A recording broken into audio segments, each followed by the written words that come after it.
Hi, Vogue. Welcome. Come on in. Thanks for having us. Of course, it's my pleasure. Do you mind if we kind of run around while we talk? Is that okay?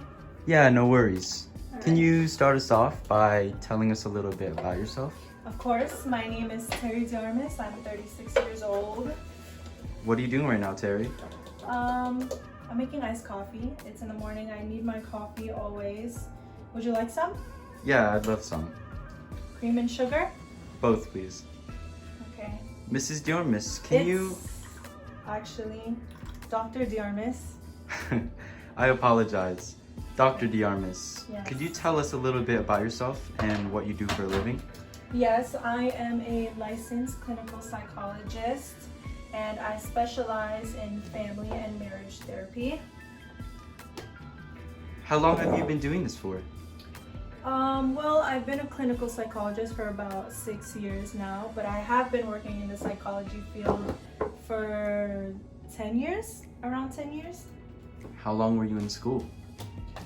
Well, in between my bachelor's, master's, and my doctorate, as well as my kids, 13 to 14 years. Wow. How'd you do it? Well, I ask myself that same question, to be completely honest, but I guess maybe passion and drive. Well, do you like what you do? I have to. What do you do exactly? Well, usually I have one-on-one sessions with couples who are struggling with their marriage. I also meet with families who can't seem to see eye to eye. Also, I do a lot of paperwork, so I have to document what my patients are saying or if there's any breakthroughs that we made that day. And I do a lot more, but how much time do you have? Well, we have time, but I prepared more questions, so let's move on. All right. Where do you work? I work at my own private practice. Where else could you work as a clinical psychologist? Well, there's a lot of options actually. You could work at a school, you could work at prisons even, universities, hospitals of course, and the military. And why did you choose to have a private practice rather than all of those other options? Well, it's definitely not because it's easier, but I think I realized that in my line of work where the unexpected happens more than the expected, I wanted to have more control overall. What's one benefit about working in a private practice? I make my own schedule. What's one downside? Well, money doesn't come at first. It takes a lot of planning, a lot of money, a lot of time and effort to start your own private practice. So for those who are considering it, I definitely recommend that you guys plan before you do anything else. Do you regret it at all? Having a private practice? Yes. Not at all. Earlier, you said you have to like what you do. What do you mean you have to? I mean, I literally have to like what I do. Otherwise, I'm gonna come home crying every single day. Crying? Yes, crying. For those who didn't know already, my work is very demanding at times, physically, emotionally, and mentally, because you never know what kind of problems your patients are gonna bring in that day and what you have to deal with. So it could be very stressful, and sometimes it takes a big toll on your body. All right, our coffee is almost done. Do you like almond milk? Not so much, but it'll do. You like caramel? Sure. All right, let's just add our ice. Close this off. This is always the hardest part because of my nails, but we'll do our best. I think that's enough ice, right? Yeah. Okay. So leave that for later. I also use disposable straws because we save the turtles on this end. Correct? Correct. Okay. I'll save this for it to sit, to get cold, and now I'm going to take these.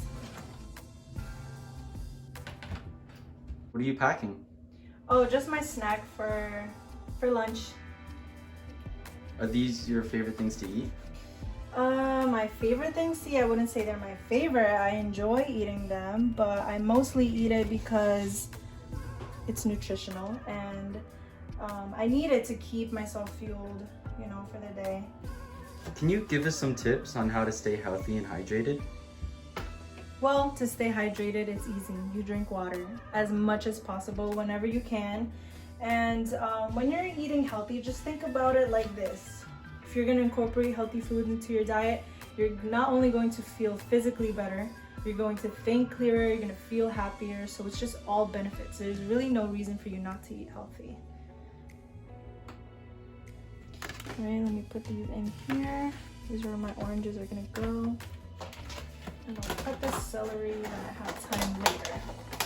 Now it's time to go wake my kids up for school. So can we talk more after I get ready for work? Yeah, sure. See you later. All right, see you.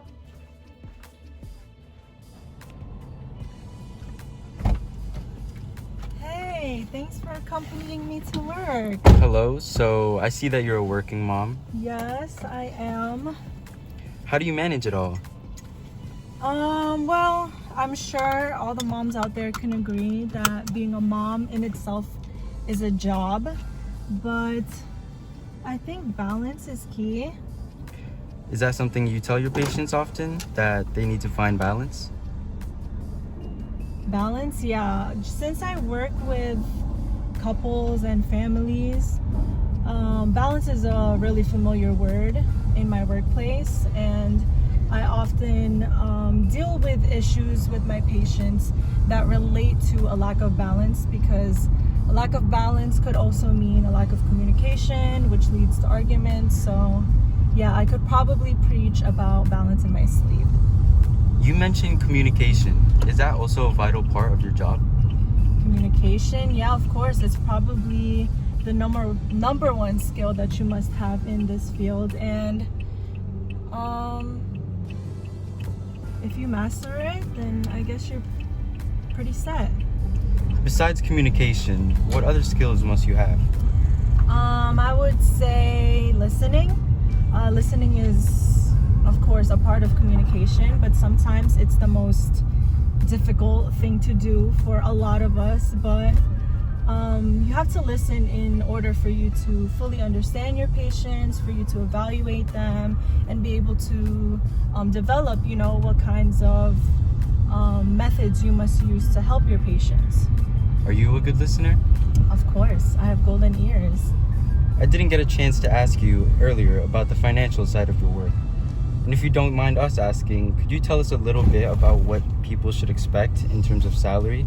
Well, if you're anything like me, I don't want to overgeneralize, but for someone working in the New Jersey area with a doctorate degree, and if you want to start your private practice, you could probably expect about a little over 120,000 a year. But it really depends on where you work and how much you work.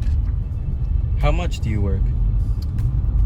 Every day I see about 6 to 8 patients, about an hour each per session, and that's if I want to avoid burnout. But if you work at a private practice, you could probably see more or less. It really just depends on you. Seeing that you're earning pretty well, I have to ask, are you doing it for the money? Absolutely not. The pay is good, of course, but it's more about the rewards I get from helping people. But you know, I'm not complaining about how I reap the fruits of my labor. All right, we're at my job now, and I'm sorry I can't take you inside with me, but I shall see you later. Yep, see you in a bit. Okay, see you.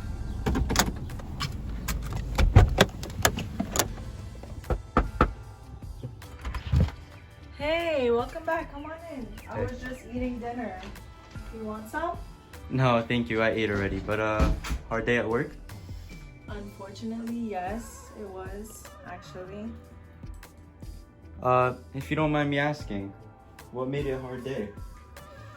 Well, I technically can't say, but some days really just do be harder than other days. But I did have a good session with one of the couples that I work with after 6 weeks. I think it was 6 weeks of 6 long weeks of arguing between husband and wife. The husband finally realized that a happy wife equals a happy life.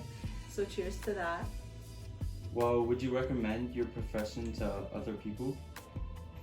Absolutely, yeah, I would. If you really like helping others, if you don't mind school, if you're willing to work hard to master skills that you need to tend to your patients' needs, then yeah, this job could be perfect for you. If I were considering it, would I need to worry about finding a job after all those years of school? No, not at all. I don't think so.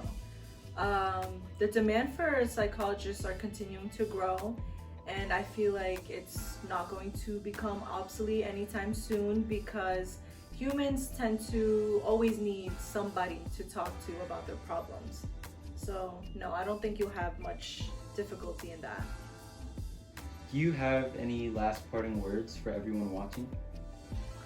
Well, I guess if you were studying to become a lawyer, a clinical psychologist, or even a dancer in any profession, I want to leave you guys with a quote by Ralph Marston, and it says, "What you do today could improve all your tomorrows." So if you're still trying to figure out what you're doing, what you want to do for your future, I want to wish you good luck, and I want to assure you that you are going to succeed. So thank you. Goodbye, and thank you for having me.